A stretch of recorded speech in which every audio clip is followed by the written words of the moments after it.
makitaan na ano. Ampo kita. Dito may sa Cebu na meeting ang Sara all dito kay isa mampuntang Sara nagpaluyo dito sa kadaugan sa taga-Sugbo nga usa ka gobernador. Ako silang gihinan balik ta sa Santo Niño. Ampo ka. Una ta matuog subay sa kung tagsa-tagsa ka reliyon kang ala o sa Kristiyanismo. Hagkan nato ang Ginoo. Ngay naot unta ibalik na ang atong mayor diri sa Dakbayan sa Davao. Pakpakan nato ang Ginoo. Wa na ko'y laing nakita pa. Pag-ampo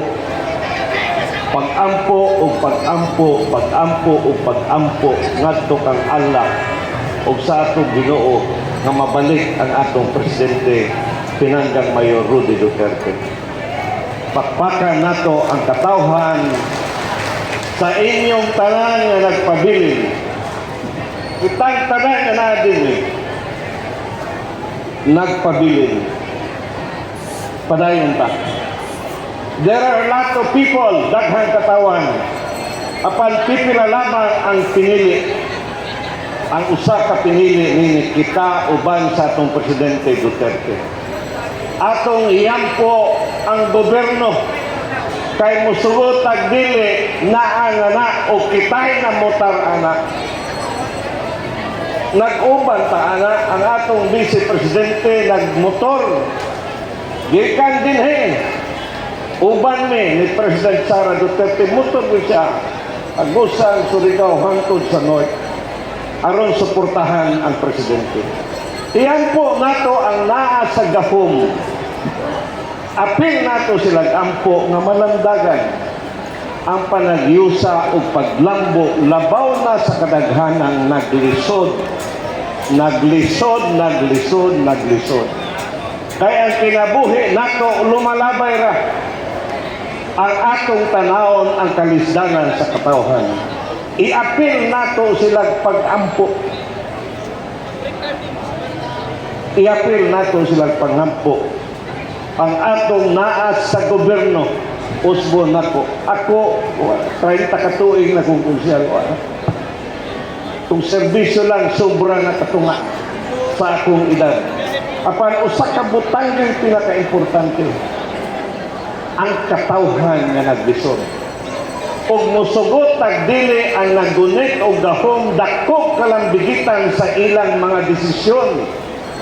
Og kani ang ngayon lamang ngadto sa mga naglisod kay daghan ang naglisod sa tibuok Pilipinas.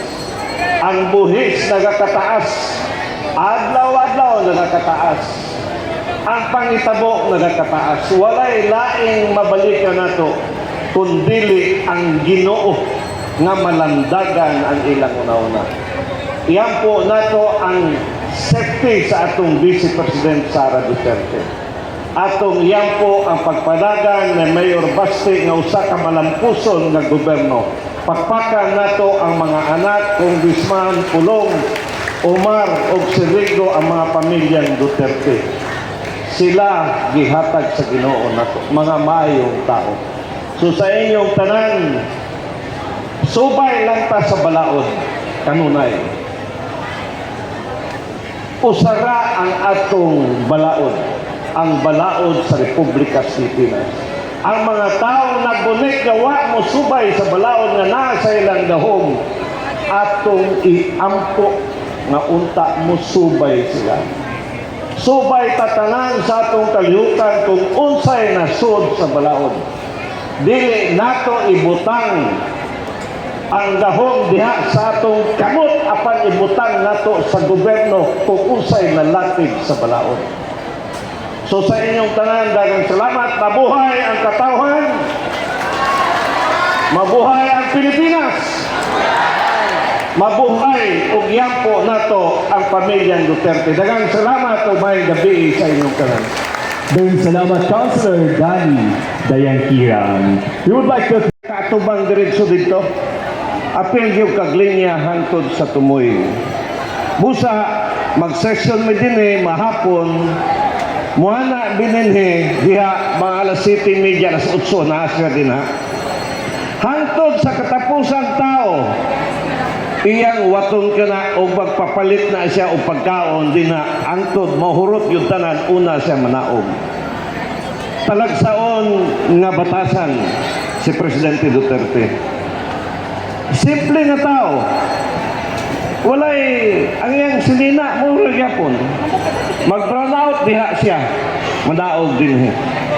Ang mga konsyel, disiplinado. Di ka pwedeng mag-isgot niyag negosyo. Patay ka. Tindugan ka na. Biyaan lang kagkalit. Mutindog nga. Walay hilig o kwarta. You know, when you are in politics, and you are more fun in money, patay ka diha. Politika o kwarta magwala. Kariwa yun. Diha sa Grand Mensing, diha rin na, bukaon o tawagan lumi. Diha rin may, sa Randy namin diha. Simple na, kahit nag-abot. Usa ka bisis, uban me, ingadani, mga untas pimos. Dahil may numduman ako, mingon siya, orderi si Elizabeth pagdasbay, paguli na ko, magdako baon para sa akong pamilya. Ana si Presidente Duterte, pagpaka na to si Presidente Duterte. Wa yun ta mo biya. Padayon ta. Nausab ang panahon. We are supposed to be governed by the rules. Subay ta sa balaod. But I think ipadayon nato na ang atong pagigbisog. Diha sa council, nibalik ko. Nagpasaka ko balaod na aprobahan itong milabay nga Biyernes. Usa ka balaod nga kitang taga Davao. Nagpili sa usa ka tawo nga gihikawan kita kay wa siya dinhi karon. Nga mao si Mayor Rudy Duterte og dala ang paghangyo. Ang dalahang pag-angyo nga suportahan ang hangyo sa iyang abogado si Atty. Kaufman nga ang mga tao nga 2000 nagpuyo sa Davao nagahangyo o nisuporta nga unta pabalikon na siya tungod sa humanitarian reason sa tinaw nga pagtagad sa usa ka tawo tungod sa iyang edad ug tungod sa iyang kahintang sa panglawas. Tama dili. Gihangyo nato siya sa Senado, nagpasakag balaod usab ug atong iapas nga ipadang adto sa Netherlands. Nga masukit dito sa petisyon sa iyang abogado nga kami diri sa Davao nagahandom nga mabalik ang atong pinanggang mayor. Tungod kay kita gihikawan sa usa ka taong pinili sa katawhan. Ang population sa Davao 2 milyones na ta. 2 milyones ka mga taong nangandoy, nahangop nga makita ang usa ka tawo nga nagpangga og dakong kausaban sa atong nasod sa Pilipinas. Ang dakbayan sa Davao ni atong kami dinhi 1984, 85, 86. Katapusan tuig samahan ni President BBM Marcos, grabe ang patay dinhi. Kusog ang NPA. Konsyal ko 19 anyos kayo ni Mayor Rudy. Dami o banta. Lakaw nato, mamigpid ta kilid sa baybay at tuon nato ng Nicaragua. Kauban ako si Lusilagan siya ng lakaw may dito. Yatubang namo ang mga tao dalang kahadlok tungod kay daghang yung armado. Presidente ko sa estudyante sa UM kami ni Randy, halo ang mga estudyante, sundalo o NPA, nag-estudyante na. Pagkaadlaw magpinusilay, ana ang dakbayan sa Davao. Apan gihatag sa Ginoo usa ka tawo nga naay kaisog subay ug unsay ang ayan sa katawhan ug tungod niya na naibalik ang ang atong kausay o kalinaw sa dakbayan. Pakpakan nato ang kaning Mayor Rudy Duterte. Costa Road, matag Sabado Domingo, akong nasayran nga linibuhan ka mga tao magpahangin sa kadagatan. Hantod na karon dito na sa Agdao, paingon na dito, apit na mahuman, ngadto sa Arcastillo. Atong gipatawag ang Public Works ni atong Martes diya sa Konseho. Kaya doon ay mga taong di kasabot gusto gyapon babagan ang tulay paingon sa baba. Kanang tulayan na karsada Costa Road, mamidpid ka, tabo ka paingon sa baba, puhon ang taga Davao 2 milyones ka mga tao malipay makalanghap og hangin nga gihimo sa Ginoo ug tungod niya na ang nagpaluyo nini mao si Presidente Duterte. Pagpaka nato sa Mayor Rudy. I hope usaragay paingon ko dinhi gikan sa airport. Ingon na ko usang maayo ra gyud ani. Usara yung kabilang kanto naman ay nagmamadali pala while we were in the process of compiling the documents, no? And tumalis na rin yung aeroplano papuntang Hague, Netherlands. Next slide, please. So, pag the next day, March 12, yung serve daw sila ng warrant of arrest. Doon pa lang, nag-insist na po sila Secretary Miguel Dea na hindi po legal yung dokumento. Kasi hindi naman po warrant yung pinakita. Next slide, please.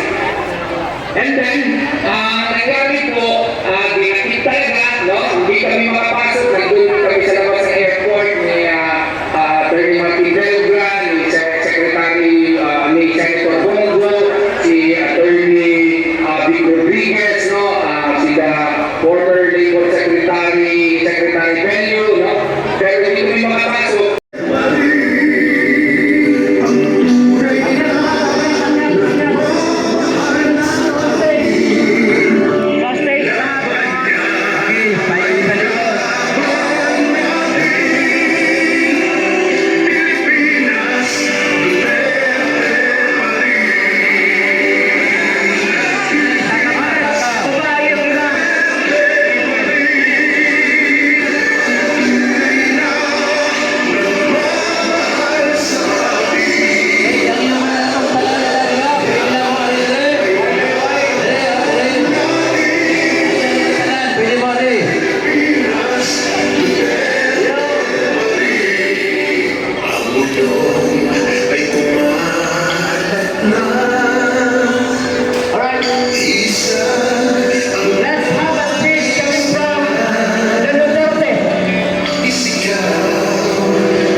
Good evening, everyone. Alam ninyo, magpasalamat ako din sa inyong lahat na nandito ngayon. Alam niyo, ang ginawa ko sa bayan ko para sa pagbabago ng Pilipinas. Alam ninyo yan. Ngayon, may mga leader sa gobyerno ng mabubuang daghan kaayong salamat sa inyong pag-arin karong gabi una. Mga kaibigan, mabuhay kayong lahat. I really love the country. Maraming salamat.